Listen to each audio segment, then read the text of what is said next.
జమిలి ఎన్నికల విషయంలో ఇప్పుడే నేను కూడా చూశాను, మేము సమావేశంలో ఉన్నాము, ఇప్పుడే చూశాను కేంద్ర ప్రభుత్వం ఏదో చేస్తా ఉన్నది, ఏదో నిర్ణయం తీసుకున్నదని. నేను అనేదల్లా ఒక్కటే, కేంద్ర ప్రభుత్వం పూర్తిగా వివరంగా చెప్పాలి ఎట్లా చేయబోతున్నారు జమిలి ఎన్నికలు. ఎందుకంటే మొన్ననే పార్లమెంట్ ఎన్నికలు పూర్తయినాయి. మరి పార్లమెంట్ ఎన్నికలు పూర్తయినాయి, తదుపరి ఎన్నికలు 5 ఏళ్ళకి 2029లో ఉన్నాయి. మరి జమిలి ఎన్నికలు అంటే నెక్స్ట్ ఎలక్షన్ లోపల మొత్తం అన్ని రాష్ట్రాల ప్రభుత్వాలు రద్దు చేసి ఒకటేసారి తీసుకొస్తారా, లేదా దశల వారీగా తీసుకొస్తారా, ఏ రకంగా తీసుకొస్తారో కేంద్ర ప్రభుత్వం ముందు తన వైఖరి విడమర్చి చెబితే. ఎందుకంటే ఇప్పుడు 5 రాష్ట్రాల ఎన్నికలు ఉన్నాయి జనవరి ఫిబ్రవరిలో. అసలు ఏం చేయబోతున్నారు? ఎందుకంటే ఒకవైపు సెన్సస్ చేయాలి, జనగణన చేయాలి, మరొక వైపు డీలిమిటేషన్ జరగాలి, మరొక వైపు విమెన్ రిజర్వేషన్, మహిళా రిజర్వేషన్ బిల్లు ఆమోదించారు కాబట్టి దాన్ని అమల్లోకి తీసుకొని రావాలి. తదుపరి 1 నేషన్ 1 ఎలక్షన్ అంటున్నారు. ఇది ఏ రకంగా తీసుకొస్తారు? కేంద్ర ప్రభుత్వం విడమర్చి వివరంగా చెప్పిన తర్వాత మా పార్టీ కూడా తన అభిప్రాయాన్ని మేము, ఎందుకంటే నేను ఒక్కడిగా చెప్పలేను, మేము కూడా మళ్ళీ ఇక్కడే పెద్దలందరితో కూర్చొని, పెద్దలు కేసీఆర్ గారి నాయకత్వంలో ఒక పార్టీగా ఆలోచించే అవసరమైతే మా రాష్ట్ర కమిటీ, మా లెజిస్లేచర్ పార్టీ, మా పార్లమెంటరీ పార్టీ అందరం కూడా కూర్చొని ఒక నిర్ణయం బలహీన వర్గాలను మోసం చేసిన వైనం గురించి చాలా విస్తృతంగా ఈరోజు చర్చించడం జరిగింది.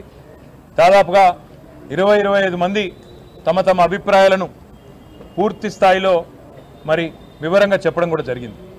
ప్రధానంగా ఈరోజు ఈ సమావేశంలో అనుకున్నది ఏంటి అంటే, భారత రాష్ట్ర సమితి తరపున పెద్దలు తెలంగాణ తొలి ముఖ్యమంత్రి కేసీఆర్ గారి ఆదేశం మేరకు మేము కాంగ్రెస్ ప్రభుత్వాన్ని డిమాండ్ చేస్తూ ఉన్నాం.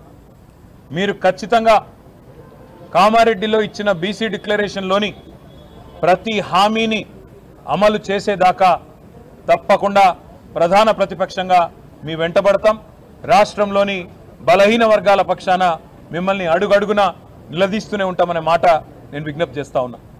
ఇందులో ప్రధానమైనది ఇవాళ రాజ్యాధికారంలో ముఖ్యంగా స్థానిక సంస్థల్లో వాటా పెంచుతామని చెప్పిన మాట, 42% రిజర్వేషన్లు అమలు చేస్తామనే మాట ఏదైతే కాంగ్రెస్ పార్టీ చెప్పిందో, కాంగ్రెస్ పార్టీని మేము ఈరోజు డిమాండ్ చేసేది ఏమంటే, సమగ్ర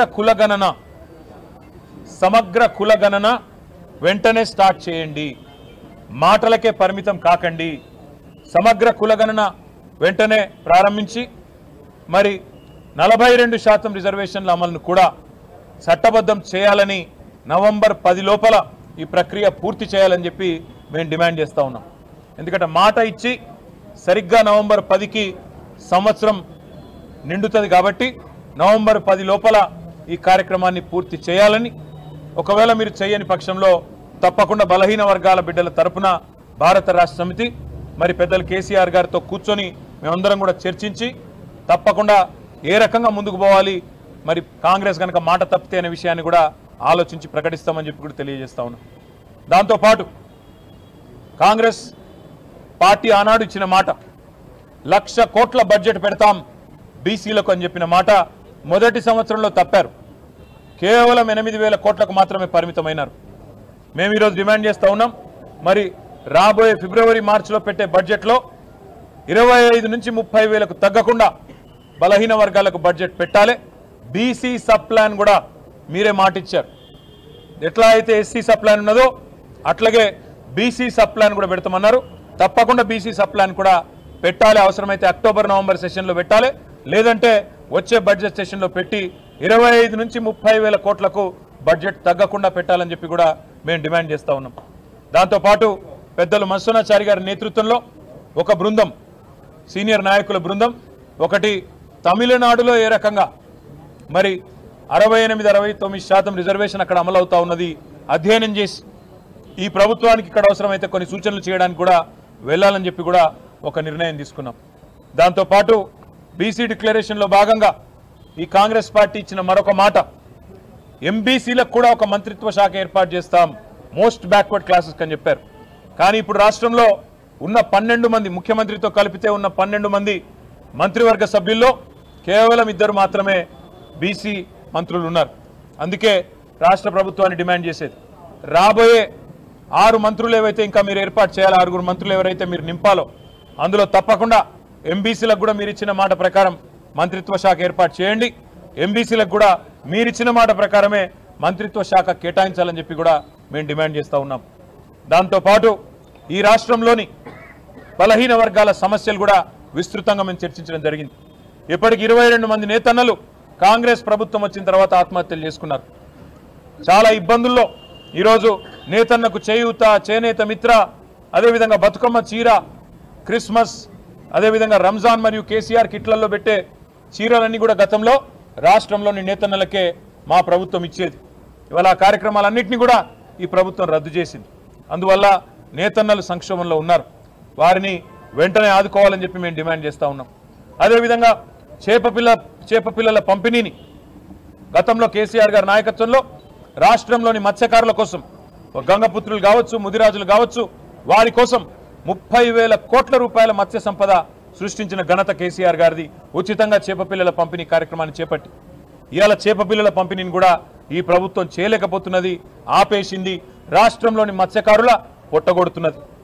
గురుకుల పాఠశాలలు 1000 గురుకుల పాఠశాలలు, అందులో బీసీలకు సింహభాగం, ఎస్సీ ఎస్టీ మైనారిటీలకు గురుకుల పాఠశాలలు పెట్టి మేము వారిని కడుపు నిండా భోజనం పెట్టి విదేశీ విద్య లాంటి పథకాలు, మహాత్మా జ్యోతిబా పూలే విదేశీ విద్య లాంటి పథకాలు కూడా తెస్తే ఈ ప్రభుత్వం గురుకుల పాఠశాలల్లో కనీసం సరైన భోజనం కూడా పెట్టని ఒక దురవస్థలోకి, పురుగులన్నం పెట్టే పరిస్థితికి తీసుకొచ్చిన వైనాన్ని కూడా సమావేశంలో చర్చించినాం. మేము బృందాలుగా విడిపోయి ఇటు నేతన్నలు కానీ, అటు గురుకులాల్లో సమస్యలు కానీ, ఇటు మత్స్యకారుల సమస్యలు కానీ, బలహీన వర్గాలకు సంబంధించిన బిడ్డల సమస్యలన్నింటినీ కూడా, అవి చేతి వృత్తులు కావచ్చు, ఇతర సమస్యలు కావచ్చు, వాటి విషయంలో కూడా ఇప్పటి నుంచి క్రియాశీలంగా పనిచేయాలనే నిర్ణయాన్ని కూడా తీసుకున్నాం. బృందాలుగా విడిపోయి మేమందరం కూడా సీనియర్ నాయకులం ఎక్కడి వారం అక్కడ క్షేత్రస్థాయిలో విస్తృతమైన పర్యటనలు చేయాలని చెప్పి కూడా నిర్ణయం తీసుకున్నాం. ఈ ప్రభుత్వం మీద ఈ పర్యటనల ద్వారా ఎక్కడికక్కడ సమస్యలను ప్రభుత్వ దృష్టికి తీసుకొస్తూ వారికి ఇచ్చిన మాటలను గుర్తు చేస్తూ, ఎందుకంటే చాలా మాటలు ఇచ్చారు, చెప్తే చాంతాడంతో ఉన్నది లిస్టు. ఆ బీసీ డిక్లరేషన్లోనే దాదాపు 50 నుంచి 70 హామీలు ఉన్నాయి. వాటన్నిటిని కూడా పూర్తి చేసేదాకా, అమలు చేసేదాకా పోరాటం కొనసాగించాలని చెప్పి కూడా నిర్ణయం తీసుకున్నాం. నిర్ద్వందంగా ఈరోజు ఈ సమావేశం నుంచి మేము చెప్తుంది ఒకటే, బీఆర్ఎస్ కదిలింది బీసీల కోసం, బీఆర్ఎస్ కదులుతున్నది బీసీల కోసం. బీసీలకు తప్పకుండా గతంలో సింహభాగం సీట్లు ఇచ్చింది కేసీఆర్ గారే. అసెంబ్లీ ఎన్నికల్లో కాంగ్రెస్ కంటే, బీజేపీ కంటే 2023లో కావచ్చు, 18లో కావచ్చు, 14లో కావచ్చు ఎక్కువ సీట్లు ఇచ్చింది కేసీఆర్ గారు, బీఆర్ఎస్. పార్లమెంట్లో మొన్న 17 సీట్లకు గాను 6 సీట్లు బీసీలకు ఇచ్చింది బీఆర్ఎస్. కాబట్టి చెప్పడమే కాకుండా మొన్న వచ్చిన ఒక రాజ్యసభ కానీ, గతంలో 4 రాజ్యసభ సభ్యులను చేసింది, పంపింది రాజ్యసభకు బలహీన వర్గాల బిడ్డలను బీఆర్ఎస్. కాబట్టి మేము చెప్పేది ఒకటే, మేము ఆచరణలో కూడా చూపెట్టినాం. కార్పొరేషన్ చైర్మన్లు 50 మందిని నియమిస్తే కేసీఆర్ గారు 27 మంది బీసీ బిడ్డలకు ఇచ్చి గౌరవించింది కేసీఆర్. అందుకే మేము ఆచరణలో చూపెట్టినాం, మాటలకే పరిమితం కాలేదు. ఇంకా చేతి వృత్తులను ఆనాడు బలోపేతం చేసినాం. పిల్లలకు విద్య, అద్భుతమైన విద్య అందించినాం. మీరు విదేశీ విద్యలో కేసీఆర్ గారు 10 లక్షల రూపాయలు మొదలు ఇన్స్టాల్మెంట్ ఇచ్చి పంపిన విద్యార్థులకు కూడా ఇలా 2వ ఇన్స్టాల్మెంట్ కూడా ఈ ప్రభుత్వం విడుదల చేస్తలేదు. అందుకే ఇన్ని రకాల సమస్యలు ఉన్నాయి. కాబట్టే తప్పకుండా భవిష్యత్తులో కొన్ని వర్క్షాపులు కూడా నిర్వహించాలని, అవసరమైతే కొంత పెద్ద ఎత్తున జిల్లాలలో కూడా శిక్షణ కార్యక్రమాలు పెట్టాలని కూడా సూత్రప్రాయంగా అనుకున్నాం. మిగతా విషయాలన్నీ కూడా పెద్దలు కేసీఆర్ గారితో విస్తృతంగా చర్చించి ఈ నాయకులందరం కూడా కేసీఆర్ గారిని కలిసి తప్పకుండా మిగతా కార్యాచరణ కూడా ప్రకటించాలనుకున్నాం. కానీ ఒకటి మాత్రం నిర్ద్వందంగా చెప్తా ఉన్నాం, ఈ రాష్ట్రంలోని బలహీన వర్గాలకు పెద్ద దిక్కుగా కేసీఆర్ గారు ఉంటారు. ఈ ప్రభుత్వం మెడలు వంచి 42% రిజర్వేషన్ అమలు చేసేదాకా తప్పకుండా పోరాడతాం. కేసీఆర్ ఒక్క రోజులో చేసిండు సమగ్ర కుటుంబ సర్వే, ఒకే ఒక్క రోజులో. మరి ఈ ప్రభుత్వానికి చిత్తశుద్ధి ఉంటే ఒక వారం రోజుల్లో సమగ్ర కులగణన చేయొచ్చు, పెద్ద గొప్ప విషయం ఏం కాదు. మేము కూడా సహకరిస్తాం. సమగ్ర కులగణన వెంటనే చేపట్టండి. తప్పకుండా నవంబర్ 10 లోపల స్థానిక సంస్థల్లో మీరు చెప్పినట్టు 42% రిజర్వేషన్ ఇచ్చి తీరాల్సిందే. ఇవ్వకపోతే తప్పకుండా బీసీలు తిరగబడతారు, మీకు వారి సత్తా చూపెడతారనే మాట కూడా తెలియజేస్తూ ఈ సమావేశంలో పాల్గొన్న సీనియర్ నాయకులందరికీ పేరు పేరున హృదయపూర్వకంగా ధన్యవాదాలు తెలియజేస్తూ సహకరించిన పాత్రికేయ మిత్రులకు కూడా హృదయపూర్వకంగా ధన్యవాదాలు. మళ్ళొక్కసారి మీ అందరికీ నమస్కారం. ఈరోజు సూత్రప్రాయంగా ఒక తొలి దశ కార్యక్రమాలు అనుకున్నాం. అందులో భాగంగా ఇందాక నేను చెప్పినట్టు ఒక బృందం రిజర్వేషన్లు ఎట్లా అమలు చేయొచ్చు చిత్తశుద్ధితో అని అధ్యయనం చేయడానికి మత్స్యనాచారి గారి నేతృత్వంలో తమిళనాడు పోబోతా ఉన్నారు. క్షేత్రస్థాయిలో ఉన్న సమస్యలు, నేతన్నలవి కావచ్చు, మత్స్యకారులవి కావచ్చు, గురుకులాల్లోని బీసీ పిల్లలే కావచ్చు, మా కార్పొరేషన్ చైర్మన్లు, ఎమ్మెల్యేలు, మాజీ ఎమ్మెల్యేలు, మాజీ మంత్రులు వారి నేతృత్వంలో కొన్ని బృందాలు పోతాయి. అదేవిధంగా మరికొన్ని బృందాలు మా ప్రభుత్వంలో 10 ఏళ్లలో మేము సాధించిన విజయాలు, బీసీల కోసం చేసిన కార్యక్రమాలు వాటిని అధ్యయనం చేస్తూ కొన్ని సంకలనాలు తీసుకురావడానికి మరొక వర్కింగ్ గ్రూప్ వేసుకున్నాం. ఈరోజు ఇక్కడ దాకా అనుకున్నాం కార్యక్రమం నవంబర్ 10 దాకా. నవంబర్ 10 లోపల ప్రభుత్వం దిగి వచ్చి సమగ్ర కులగణన చేసి ఆ రిజర్వేషన్లు అమలు చేయకపోతే మీరన్నట్టు తదుపరి కార్యాచరణ బహిరంగ సభలు పెట్టాలా, ప్రభుత్వం మెడలు పంచడానికి ప్రత్యక్ష పోరాటాలకు దిగాలా, ఆ కార్యక్రమాలన్నీ కూడా పెద్దలు కేసీఆర్ గారితో మాట్లాడి తుది రూపాన్ని మీకు ప్రకటించి మీ అందరి ముందుకు వస్తాం. గాంధీ ఆసుపత్రి విషయంలో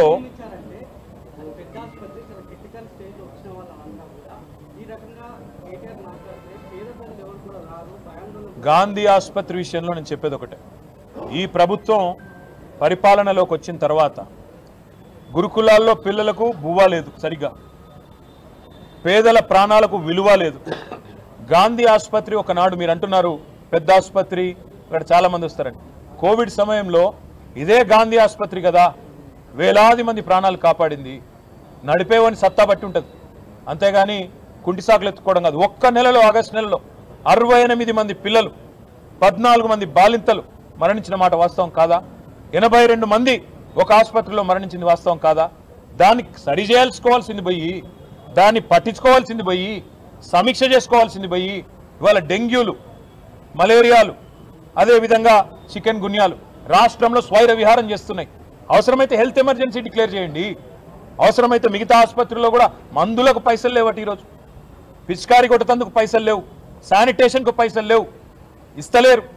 కాంట్రాక్టర్ల బిల్లులు ఇచ్చే దాని మీద ఉన్న శ్రద్ధ ఈ ప్రభుత్వానికి పేద ప్రజల ఆరోగ్యం పట్ల లేదు. కాబట్టే ఇవాళ నేను అంటా ఉన్నా ఈ ప్రభుత్వాన్ని, అవసరమైతే హెల్త్ ఎమర్జెన్సీ డిక్లేర్ చేయండి. మీకు చేత కాకపోతే నిష్ణాతులను పిలిపించుకోండి, వాళ్ళకి అప్పచెప్పండి. అంతేగాని ఈ రకంగా తమ బాధ్యత నుంచి తప్పించుకుంటామని ప్రభుత్వం అంటే కరెక్ట్ కాదు. కోవిడ్లో ఇదే గాంధీ ఆసుపత్రి వేలాది ప్రాణాలు కాపాడింది. ఆ రోజు ఒకటే ఒక్క ఆసుపత్రి మొత్తం రాష్ట్రంలో అయినా కాపాడగలిగింది. కాబట్టే ప్రభుత్వం తన బాధ్యతను తప్పించుకోలేదని నేను అంటాను. Thank you.